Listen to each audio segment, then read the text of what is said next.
The first time Sam met Daisy, the world seemed to pause. Lisa, their human, had taken Sam, a strong and steady golden retriever, to the local shelter on a whim that rainy autumn day. She didn't plan to adopt another dog.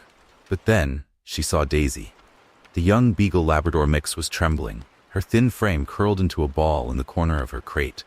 Her big, sorrowful eyes stared out at the world, as though she'd already accepted its cruelty.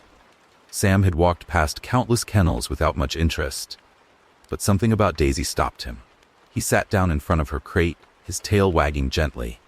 Daisy hesitated, her head barely lifting, but then, as if drawn by some invisible force, she crawled forward, her nose touching the bars where Sam's big paw rested.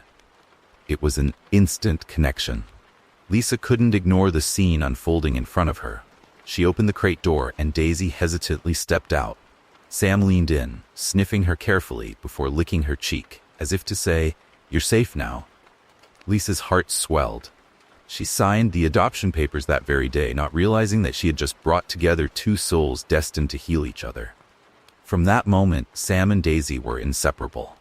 While Sam had always been a calm and collected dog, Daisy's arrival brought a new playfulness to his life. And Daisy, who had been timid and anxious, seemed to blossom under Sam's watchful eye. Together, they turned Lisa's quiet house into a home filled with laughter, wagging tails, and love that could be felt in every corner. Years passed, and their bond only deepened. Wherever Sam went, Daisy followed, her smaller frame practically glued to his side.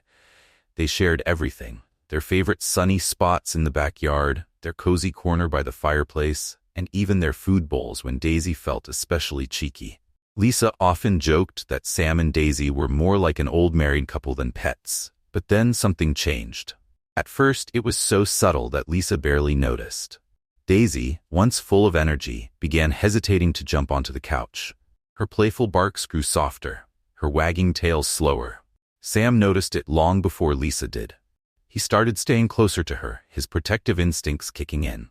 One day, Daisy tripped over her own paws and let out a sharp yelp. Sam was at her side in an instant, nuzzling her gently, his eyes wide with concern. Lisa's stomach sank. She scooped Daisy up and took her to the vet. Sam anxiously pacing by the door as they left. The vet's words hit like a punch to the gut. Daisy's health was deteriorating due to a serious illness, and while treatment could ease her symptoms, her time was limited.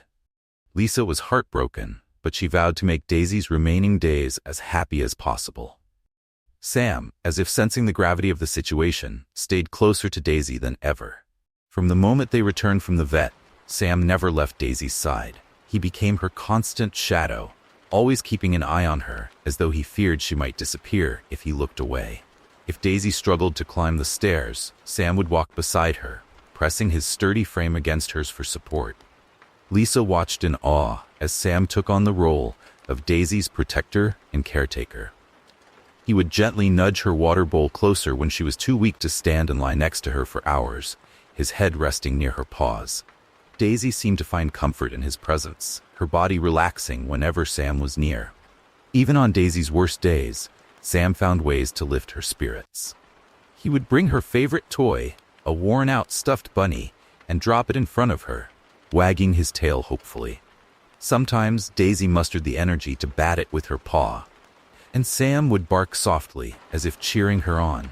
Their unspoken bond was deeper than words, and Lisa could see it in their eyes. Sam wasn't just a dog, he was Daisy's lifeline, her anchor in a world that was slowly slipping away.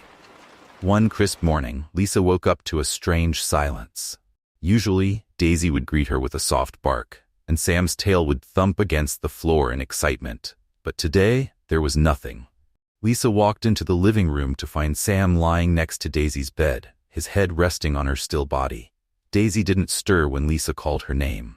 Tears blurred her vision as she knelt beside them, gently placing a hand on Daisy's side. Her chest wasn't rising.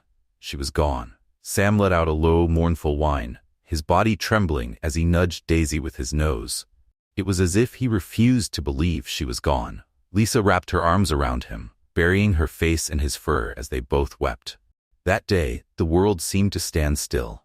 Sam stayed by Daisy's side until Lisa gently carried her away, his cries echoing through the house like a song of grief. The days that followed felt unbearably empty. Daisy's absence wasn't just a gap in the house, it was a chasm in their hearts. Lisa had always thought of Sam as a resilient, unshakable dog, but now he seemed lost. He wandered the house aimlessly, his large paws clicking against the hardwood floors as he checked every room. He sniffed Daisy's bed, nudged her favorite toys, and even sat by the door where she used to wait for Lisa to come home. Each time his tail stayed still, his once bright eyes now clouded with confusion and sadness. Lisa did everything she could to comfort him. She spoke to him softly, scratched his ears the way Daisy used to, and even brought him to their favorite park in hopes of lifting his spirits. But Sam wasn't the same. He refused to chase his ball or engage with other dogs. Instead, he would sit quietly, staring at the horizon as if waiting for Daisy to come back. At night, the silence was the worst. Sam would lie on Daisy's bed, curling himself into the smallest ball he could manage.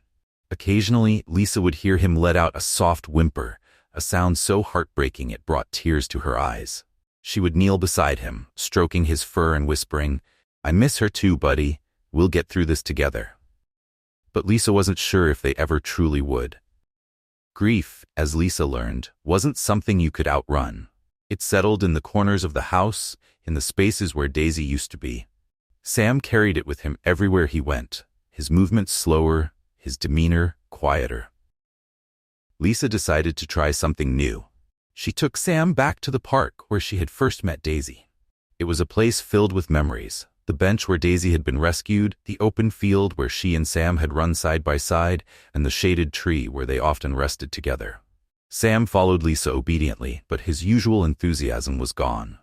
When they reached the park bench, he stopped, his eyes fixed on the empty spot underneath, the place where Daisy had once cowered in the rain. He sat down, his head tilting slightly as if he could still see her there. Lisa knelt beside him, her hand resting gently on his back. "She's not here, Sam," she said, her voice trembling, "but she'll always be with us." Sam leaned into her touch, his warm body pressing against hers. It was a small moment of solace, but Lisa knew they both still had a long way to go. One evening, as Lisa sat by the window, staring out at the yard, an idea came to her. She wanted to create something lasting for Daisy, a way to honor her memory and bring a little light back into their lives. The next morning, Lisa got to work. She chose a sunny patch of the yard and began digging.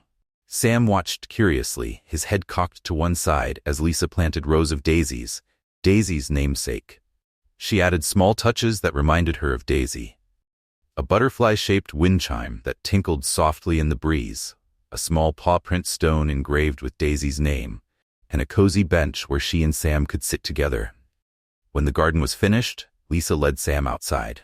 At first, he seemed hesitant, his steps slow as he approached the patch of freshly planted flowers. But then something shifted. Sam sniffed the daisies, his tail giving a faint wag. He circled the garden once, twice, before lying down beside the stone with Daisy's name. Lisa sat on the bench, tears streaming down her face as she watched him. "It's for her, Sam," she said softly, "so we'll always remember." That evening, for the first time in weeks, the house felt a little less heavy. A few weeks later, Lisa came home with a surprise. She hadn't planned on it. It just sort of happened. There, in her arms, was a tiny puppy with floppy ears and an endless supply of energy. Sam perked up at the sight of the newcomer, his head tilting in curiosity. The puppy wriggled out of Lisa's arms and bounded over to him, her little tail wagging furiously. Sam sniffed her cautiously, his large frame towering over the tiny ball of fluff. The puppy barked, a high-pitched, playful sound, and pawed at Sam's face. For a moment, Sam stood still, his eyes searching hers as if deciding whether to accept her.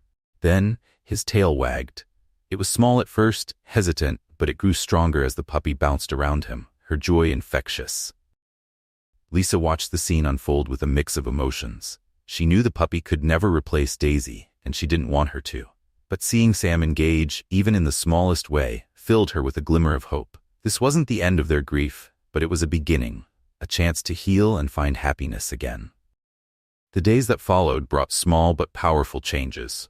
The new puppy, whom Lisa named Bella, was a whirlwind of energy and mischief. Her playful antics filled the once silent house with laughter again. She'd steal socks, chase her tail, and pounce on shadows, her boundless enthusiasm reminding Lisa of Daisy's younger days. At first, Sam seemed unsure of how to handle Bella's constant energy. She would tug at his ears, nip at his paws, and wag her tail so hard it seemed like she might take off. But gradually, he began to respond. He'd playfully nudge her with his nose or lie down to let her climb all over him. One day, Lisa caught Sam doing something she hadn't seen in months. He barked. It wasn't the mournful whine of loss she had grown accustomed to.